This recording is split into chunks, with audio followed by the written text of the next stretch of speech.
Ang Castle Cactus ay napakagandang pagmasdan at ito ay kumpul-kumpol yung kanyang mga sanga at makikita niyo mga kabayan, ito siya ay walang tinik pagkagantong maliit pa. At alam niyo kung bakit ito ay tinawag na Castle Cactus?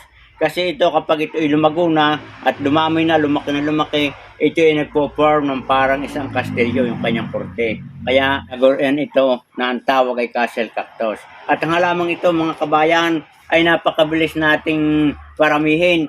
At ito kahit diligan natin ng isang beses lang sa isang linggo, ito buhay sapagkat ito ay may mga tubig doon sa loob. Kaya ito sariwang-sariwa.